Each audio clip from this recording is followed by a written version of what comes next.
कभी कभी हम हिस्ट्री को बुक्स में पढ़ते हैं और कभी कभी हिस्ट्री खुद हमारे सामने खड़ी होती है. Yes, today I am standing at one of the most underrated Mughal monuments of Pakistan, Jahangir storm Lahore. ये सिर्फ एक मकबरा नहीं, ये एक कहानी है. पावर, लव, लॉस और वक्त के गुजरने की.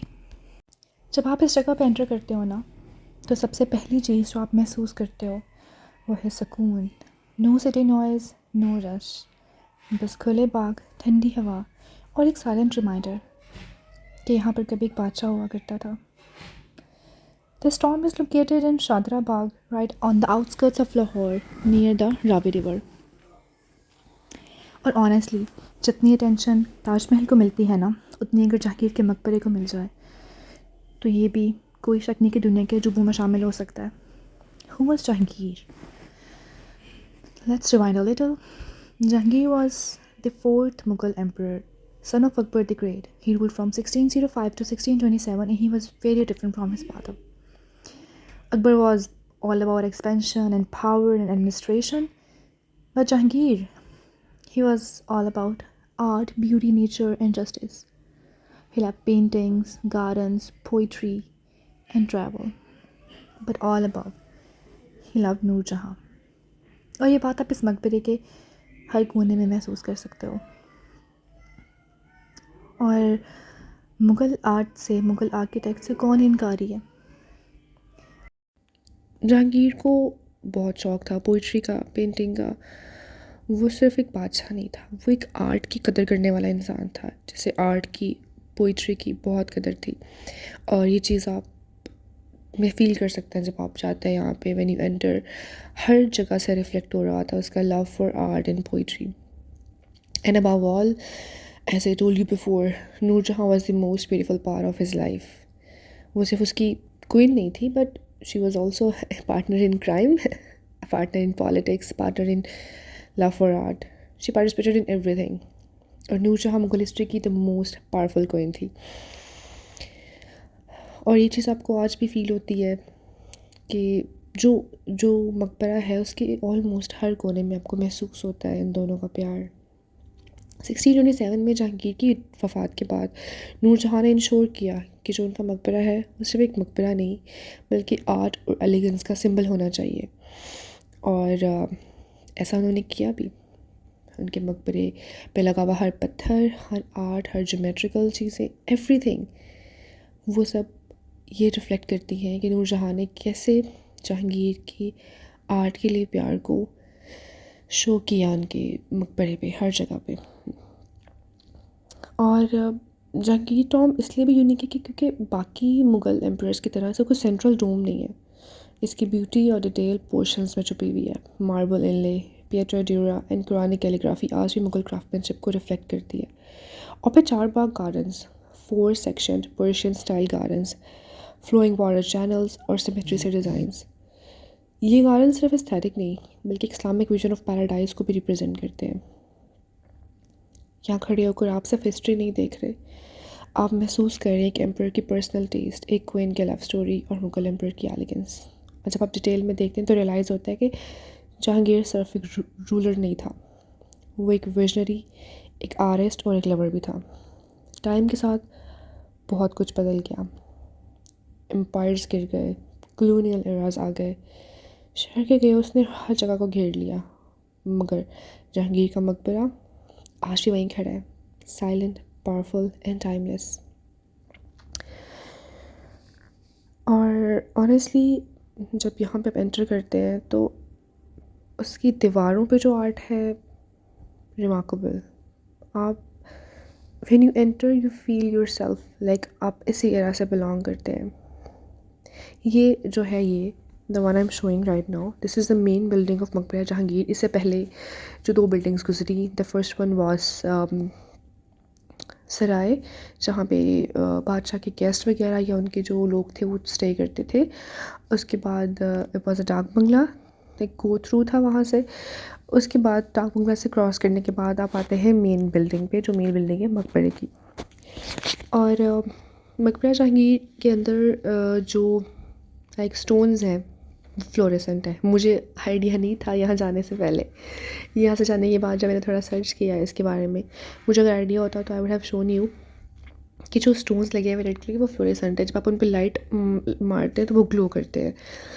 खैर मुझे तब आइडिया नहीं था पहले। और दीज आर द पेंटिंग्स, ये हैंड पेंटेड पेंटिंग्स हैं, ये मार्बल्स का वर्क नहीं है। ये बड़ा बहुत पुराने paintings and still feel so fresh, so fresh. और अभी तक एक एक दीवार पे जो मार्क है, आई मीन इतना डिटेल्ड आर्ट, इतना detailed art. Of, I was feeling कि यार क्या कमाल का आर्ट किया है सीरियसली। मतलब मुझे तो ऑब्सेशन है पुरानी बिल्डिंग्स के साथ। I am literally obsessed with old buildings. मेरा बस चले तो मैं बस यहीं कहीं रह जाऊँ, यहाँ से जाऊँ ही ना, पुरानी बिल्डिंग्स में कहीं पे खो के रह जाऊँ। अच्छा, अब यहाँ से हम एंटर करते हैं, अंदर जाते हैं तो सामने है जहांगीर का मकबरा। उसके ऊपर सबसे इम्पॉर्टेंट चीज़ है कि कैलीग्राफी है। अल्लाह के 99 नाम लिखे हुए हैं कब्र के ऊपर, द मेन चीज़ पे, लाइक चारों तरफ। और उसके बाद जो स्टोन्स हैं, एवरीथिंग कमाल, रिमार्केबल। अच्छा, मकबरे में ऑलमोस्ट आई थिंक तीन साइड्स पे ये इस तरह ही बिल्कुल जालीदार दरवाजे हैं जो कि वेंटिलेशन के पर्पज़ के लिए यूज़ होते हैं। और यहाँ से अच्छी खासी ठंडी हवा आ रही थी। पुराने ज़माने में एसी शेसी तो थे ही नहीं, तो वेंटिलेशन के सिस्टम्स इतने अच्छे थे कि आपको यहाँ पे अच्छी खासी ठंडी हवा फील हो रही थी। मुझे पहले आइडिया नहीं था कि ये जालीदार दरवाजे बाहर से कहाँ से कनेक्टेड है। Sorry. And when I went outside the मकबरा, तब मैंने देखा कि एक पूरी राहदारी बनी हुई है और राहदारी के एंड पे एक गेट है।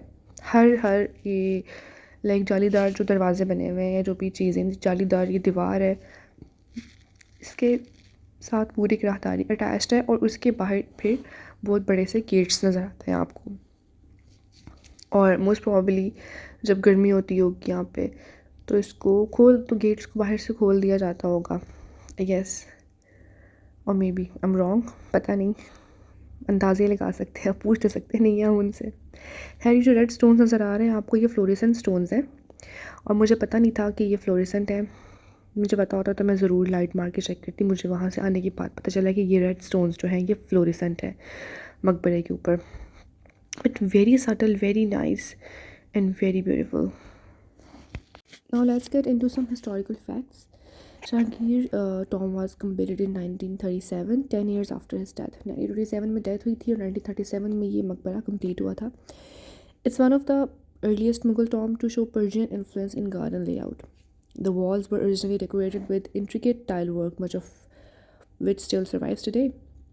The tomb represents a blend of Islamic Persian and local Mughal architect, a hallmark of Jahangir's refined taste. So, जब हम मकबरे से निकले तो हमने उसके अराउंड पूरा एक चक्कर लगाया। और उस पूरे साइड्स पे मकबरे के जितने भी आसपास पूरा क्या कह सकते हैं उसको हम, अराउंड द मकबरा व्हेरेवर, वहाँ पे रूम्स थे। और हर रूम पे पुराना वाला जो था ओरिजिनल आर्ट वही था। फिर मैंने देखा कि एक रूम में रिनोवेशन की जा रही है, पेंट को दोबारा से किया जा रहा है। और फिर मैंने देखा कि पहले मैंने वो पेंट वाला देखा जहाँ पे रेनोवेट किया जा रहा था, उसको पेंट को दोबारा से, आई विल शो यू। और फिर उसके बाद मैंने उसका ओरिजिनल वाला रूम देखा कि कहाँ से कैसे ओरिजिनल कैसा था और अभी फ्रेश में कैसा पेंट किया जा रहा है। अभी I will show you in the very next clip. या राइट हेयर। अच्छा, ऑलमोस्ट जितने भी रूम्स थे ना, सबको रेनोवेट किया जा रहा था इस तरह के पेंट के साथ। और फिर मैंने देखा कि इसकी इंस्पिरेशन जो है वो ओरिजिनल पेंट से ही ली हुई है। जिन रूम्स में पेंट फेड हो गया है उन सबको अभी ये उसको फिर से रेनोवेट कर रहे हैं ताकि ये हिस्ट्री हमारी ख़राब ना हो, ज़िंदा रहे, उसको रेनोवेट कर रहे हैं इसलिए। In the very next room I saw the original वाला जो कि ये था। और एज इट इज़ इसको सेम टू सेम कॉपी हो रहा है। यही सेम टू सेम सारे रूम्स जो मकबरे के अराउंड में थे, अराउंड तो मुझे कोई लफ्ज़ नहीं आ रहा उर्दू में, खैर जो मकबरे के अराउंड थे, चारों तरफ थे, उन सब पे ये पेंट को रिफ़्रेश किया जा रहा था। अच्छा, ऑलमोस्ट यही थे हिस्टोरिकल फैक्ट्स और यही थी मेजर सी चीज़ें। मुझे आइडिया नहीं था कि यहाँ पे ना वो गोल्फ़ कार वाला भी सीन है, कि ऐसा कुछ है कि विज़िट कराते हैं गोल्फ़ कार पे आपको। तो खैर, जब सारा मकबरा विज़िट कर लिया, वापसी पे हमें आते हुए गोल्फ़ कार वाला मिल गया बंदा।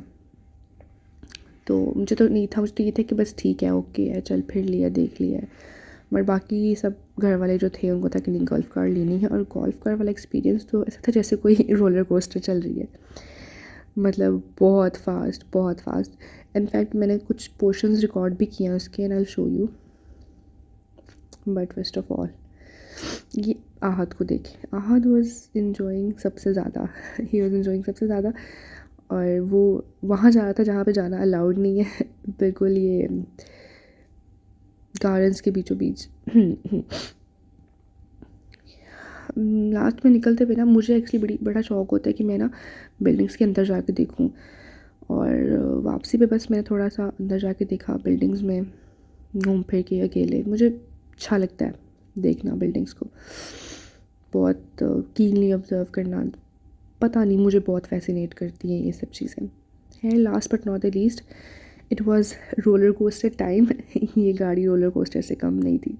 द स्पीड वाज उफ़ल्ला, इतनी स्पीड, और ऐसे लेफ़्ट राइट टर्न ले रहा था ये आदमी, मुझे लग रहा था बस अब भी गया और अब भी गया और अब भी गया, हम कभी भी गिर सकते हैं। Literally it was feeling this way. और but it was good, it was a good ride. मेरे घर वाले तो ये कह रहे थे कि उनको वॉक से ज़्यादा इसमें मज़ा आया, जबकि आई प्रेफर वॉकिंग ज़्यादा। मुझे अच्छा लगा था जब मैं सुकून से चल फिर रही थी और ऑब्ज़र्व कर रही थी। बट मेरे घर वाले कह रहे थे ये बहुत बोरिंग है, तुमने तो बोर कर दिया हमें, हमें ये ज़्यादा अच्छा लगा, ये रोलर कोस्टर राइड उनको ज़्यादा अच्छी लगी। Now it's time for my personal review. Jahangir storm impressed me a lot, not because it's massive और शोई, बल्कि it speaks to you slowly. It's about pausing, observing and feeling. अगर आप history को महसूस करना चाहते हैं और एक सारा लव स्टोरी समझना चाहते हैं और मुगल आर्ट के एलिगेंस एक्सपीरियंस करना चाहते हैं, तो Jahangir storm is absolutely worth visiting. कभी कभी हिस्ट्री किताबों में होती है और कभी कभी हिस्ट्री और लव खुद हमारे सामने खड़ी होती है। और ये जगह जहांगीर और नूरजहाँ की कहानी के साथ हमेशा याद दिलाती है कि आर्ट, लव और लेगेसी एक साथ ज़िंदा रह सकते हैं। I hope you enjoyed the video. If you like the video, please comment, share and subscribe to my YouTube channel.